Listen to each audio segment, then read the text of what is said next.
Halo semuanya, selamat datang di BTK Review. Bagaimana kabarnya? Aku harap kalian semua baik-baik saja. Pada video kali ini, kita akan melanjutkan Alice in Borderland part ketiga. Bagi yang belum menonton part sebelumnya, kalian bisa cek link video di deskripsi. Oke, tanpa banyak ngomong di awal, langsung saja kita masuk ke ceritanya.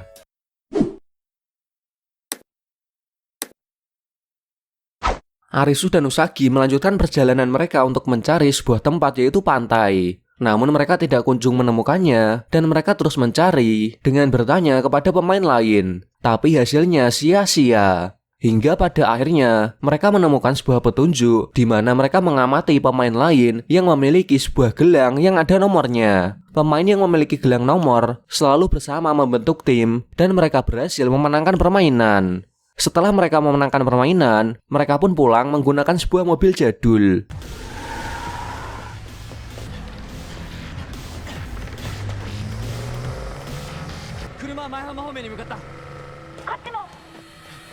Arisu dan Usagi mengikuti mereka hingga mereka sampai di sebuah tempat yang bernama pantai. Akhirnya mereka berhasil menemukan tempat yang mereka cari selama ini. Mereka heran karena di sana sangat terang, padahal di dunia permainan ini semua listrik sudah mati, kecuali jika ada permainan.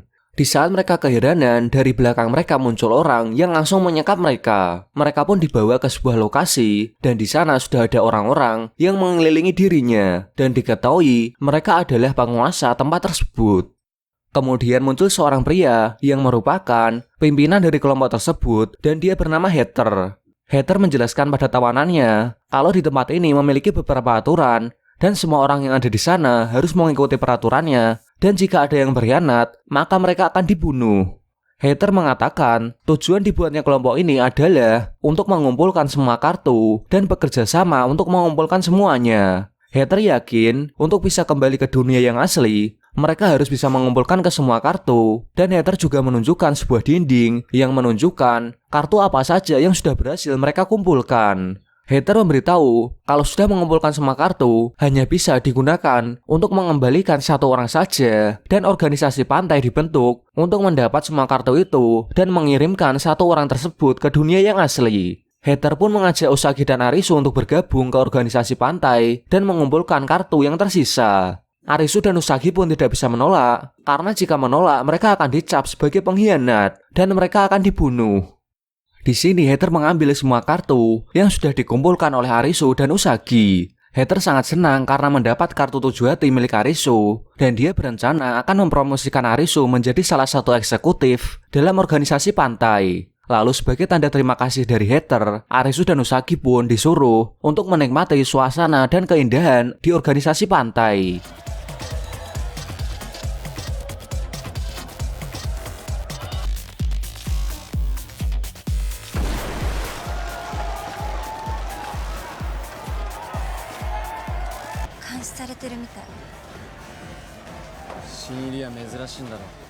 Malamnya, Heather mengumumkan ke para anggota pantai yang lain untuk melakukan permainan dan mendapatkan kartu yang tersisa.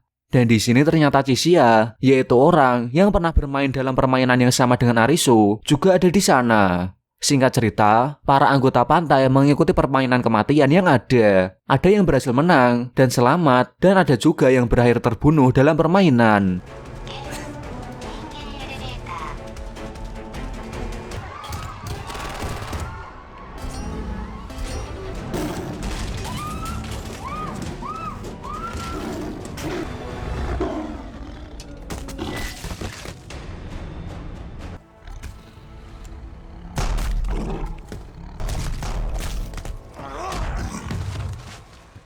Sedangkan di sisi Arisu, ada seorang perempuan yang ingin berkenalan dengannya. Dia bernama Kuina. Kemudian permainan pun dimulai.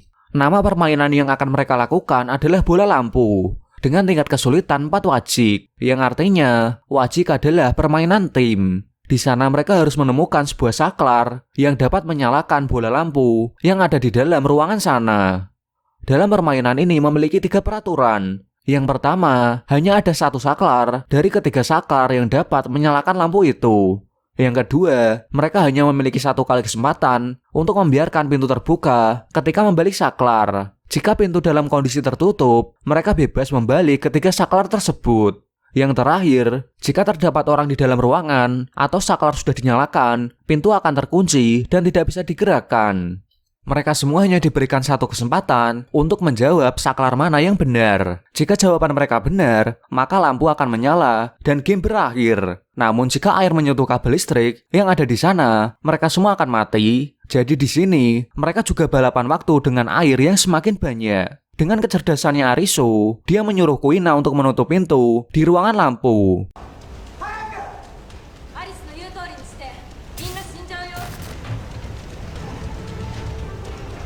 Setelah itu Arisu membalik saklar A. Kemudian beberapa saat menunggu, Arisu menyuruh mereka untuk membuka pintu tersebut. Lalu Arisu membalik saklar B.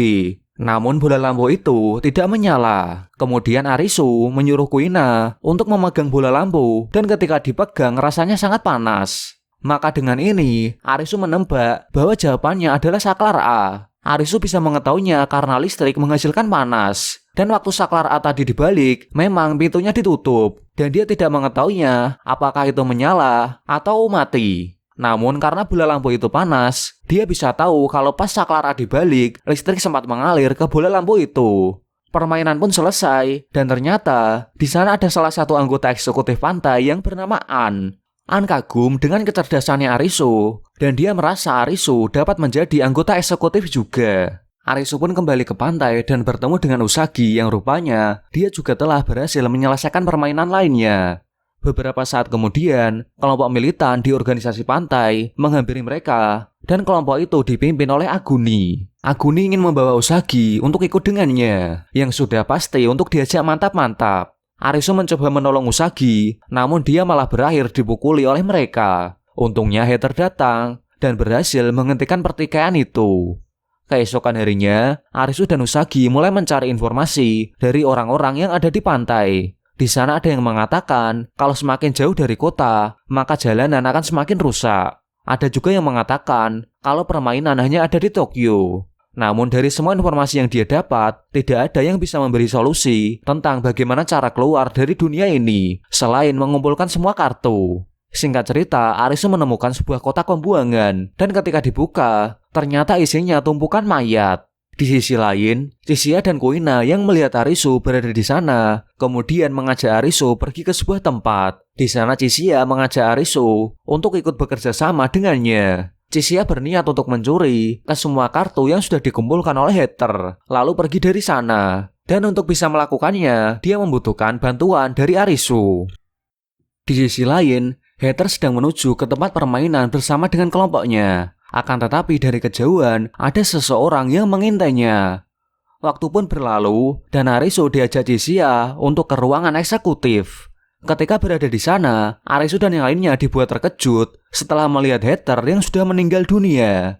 An yang merupakan seorang ahli bedah, dia melihat mayat Heather dan menemukan bekas luka senjata api di dadanya. An bertanya, apakah dalam permainan itu menggunakan senjata api? Dan salah satu orang di sana menjawab, kalau memang terdengar suara tembakan senjata api dari permainan itu. Di sisi lain, ternyata tebakan Chishia benar, di mana sebelumnya Chishia sempat mengatakan ke Arisu kalau kelompok militan kemungkinan besar akan berkhianat dan melawan balik Heather. Dan hal itu benar-benar terjadi saat ini, yang kemungkinan Heather bukan mati dibunuh di dalam game, melainkan dia dibunuh oleh kelompok militan. Singkat cerita, kelompok militan yang ada di sana memaksa anggota eksekutif lainnya untuk memilih Aguni sebagai pemimpin selanjutnya. Dan jika mereka menolak, mereka akan dibunuh. Dengan terpaksa, mereka pun menyetujui bahwa Aguni akan menjadi pemimpin berikutnya.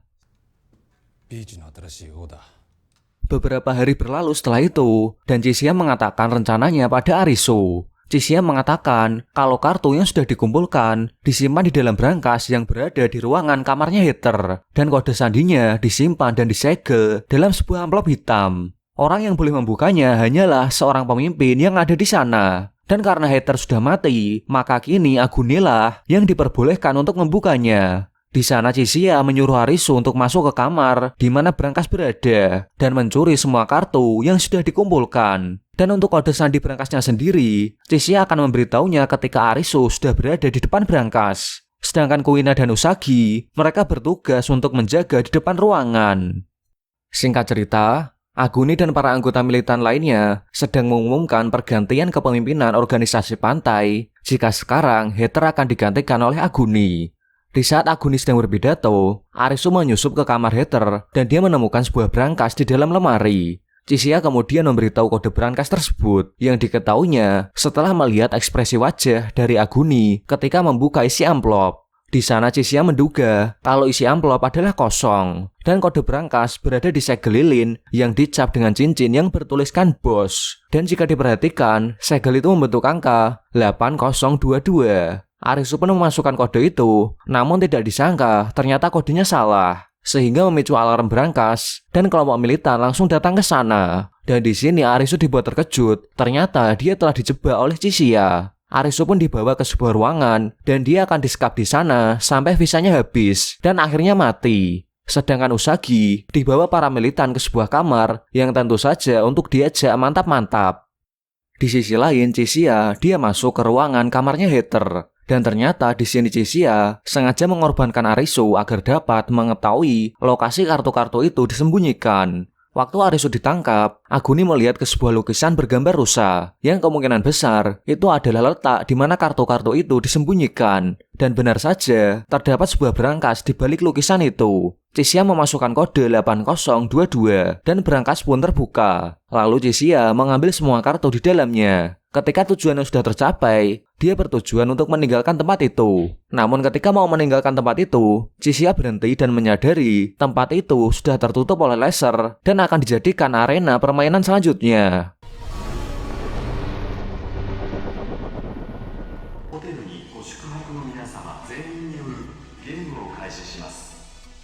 Kali ini semua orang yang berada di pantai terdaftar sebagai peserta permainan dengan tingkat kesulitan 10 hati. Kartu hati terakhir yang selalu mereka cari-cari selama ini. Di tempat lain, Usagi berhasil kabur karena para militan fokusnya teralihkan dengan layar monitor yang memberitahu permainan akan dimulai di lokasi mereka. Mereka semua berkumpul di lobi dan mereka semua dibuat terkejut dengan salah satu anggota pantai bernama Momoka yang tertusuk pisau di dadanya. Lalu layar HP mereka memunculkan perintah permainan, di mana mereka harus mencari siapa yang membunuh Momoka jika ingin memenangkan permainan. Aturan permainan ini, mereka harus menemukan pembunuh Momoka yang bersembunyi di antara mereka. Dan ketika berhasil menemukannya, mereka harus membakar pelakunya di sebuah api. Maka dengan itu, game pun berakhir.